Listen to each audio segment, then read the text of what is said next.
Eight months after devastating terror attacks that claimed the lives of 130 people in France, the country has been struck yet again. Today's death toll is at least 80, with dozens more injured, 18 critically. It occurred as family and friends celebrated Bastille Day. Details are still coming into our newsroom tonight. We can tell you a truck loaded with weapons and hand grenades drove along a sidewalk for more than 1 kilometer, plowing into a crowd of people who had just finished watching fireworks during the country's Independence Day celebration. Many bodies were left laying crumpled on the streets.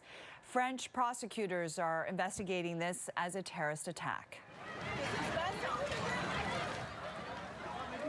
Social media provided a glimpse of some of the chaos at the scene. Videos like this show the moments after the truck drove into the crowd.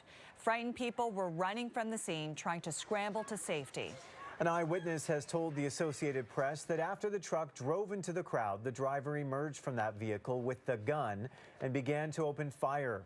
Pictures from the scene there showing the front of the truck riddled with bullets as police officers with guns drawn stand nearby.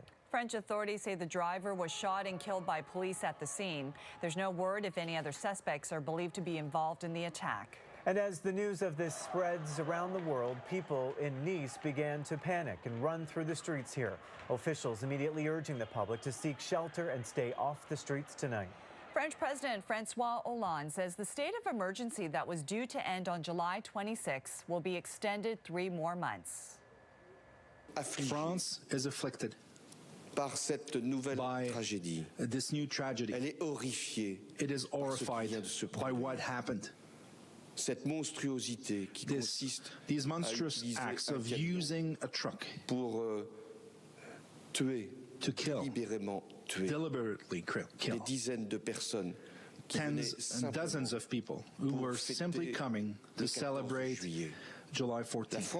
France is crying, it is afflicted, but it is strong, and it will always be stronger. And with more on this terror attack, we are joined live on the phone by Jeff Hull, director of the NATO Association of Canada. Now, Jeff, how will today's attack change the way we deal with security for large-scale events like this in France, also even here in Canada? Well, one of the first things we need to do is we need to find out the truth and the root and reality behind what happened this evening specifically.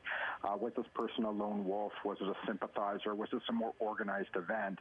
But on the organization side, even from the side of those in France, Canada, the United States, the United Kingdom, they need to work more in concert together on the intelligence. That's the hardest part of all of this to solve, is the intelligence gap, to get out there and work with communities and get out there and get that information and then share it among the different countries so they're all up to date and right on track and right on target.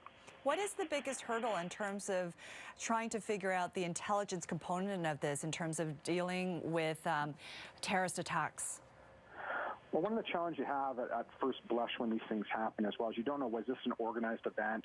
Was this an old remnant of Al-Qaeda? Was it one of the other groups that was involved? Or was it just a lone wolf? Or was it someone that is that sympathizer like I mentioned earlier? Or is it just someone that's disgruntled? Is it a copycat? So one of the challenges that law enforcement has working in concert with military and other forms of intelligence is that far too often you have different groups with different intentions in different areas, different languages, different religions. They really have a lot of balls in the air juggling that they have to keep an eye on. It's very difficult for the intelligence community to stay on top of it at all times, but they do their best. And what's also important is the communities themselves. If they see something, they should report something. Because even something might seem like a small item that seems out of place, often law enforcement would prefer to hear from the public just so they can investigate it and take a look and make sure everything is safe and sound. And for those that are traveling in the tourist areas, just be vigilant, pay attention, and know your surroundings when traveling. And you mentioned tourist areas. What about here in Canada, here in Toronto? Is something like this, should people here be worried when there's a large-scale event? Well, there's no question the playbook for a lot of these terrorist groups is to go after civilians when there's large gatherings. And even tonight's terror incident in France, that was from the Al-Qaeda playbook and magazine from back in 2010. There were 6 countries that they mentioned as targets. France was one, and sadly, so was Canada.